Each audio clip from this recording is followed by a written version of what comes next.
Alors, une troisième vidéo, toujours autour du coniophora et des champignons lignivores de l'habitat.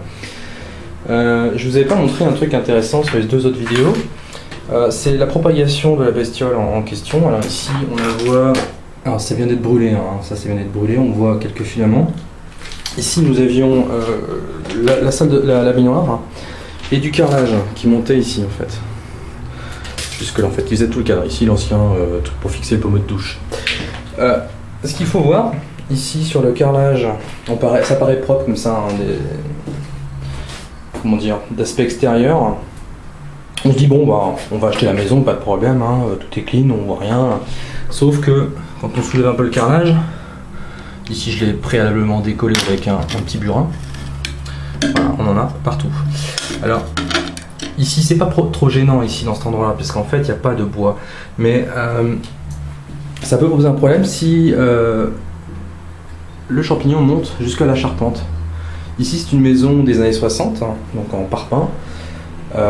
Principe parpaing et puis dalle béton, donc elle n'utilise pas beaucoup de bois par les plaintes et puis quelques systèmes de fixation en bois, comme ici par exemple le système de fixation de la douche, c'est un morceau de bois qui a été mis dedans et vissé, enfin bref, à l'ancienne. Bon, ça pose pas trop de problèmes dans une pièce comme ici, ça pose vraiment des gros problèmes quand vous avez une maison en bois principalement, parce que là pour le coup c'est comme une immense maison de pain d'épices hein, pour l'animal, hein, il va tout bouffer. Il va tout bouffer et donc réduire effectivement la résistance du matériau, de la structure de la maison. Alors ici, j'ai peut-être un autre morceau décollé. Hop.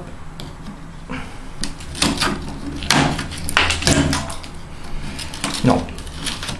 Mauvaise pioche. Mais enfin, ici, si je vais un peu plus loin. Voilà, on en a partout. Alors là, il n'y a pas beaucoup. Il faut savoir que ici, la bestiole, alors, je l'appelle la bestiole, mais bon, rappelons-le, c'est un coniophore. Coniophore, ça s'écrit C-O-N-I-O-P-H-O-R-E, je crois, ouais, c'est ça.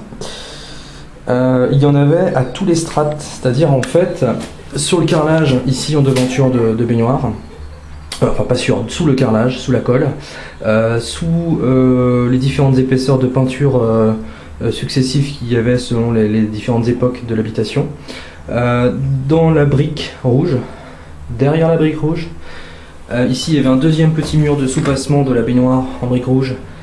Pareil, il était attaqué de toutes parts. Ensuite il y avait ce deuxième mur, ce mur qui fait en fait la lame d'air hein, d'isolation à l'ancienne.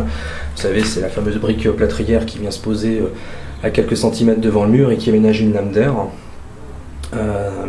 Ici donc cette brique là était aussi infestée des deux côtés et au final dans le parpaing ici. Alors j'imagine que la bestiole est partie encore au fond, mais bon, là elle est traitée, donc normalement pas trop de problème, vu qu'on vient tout de brûler.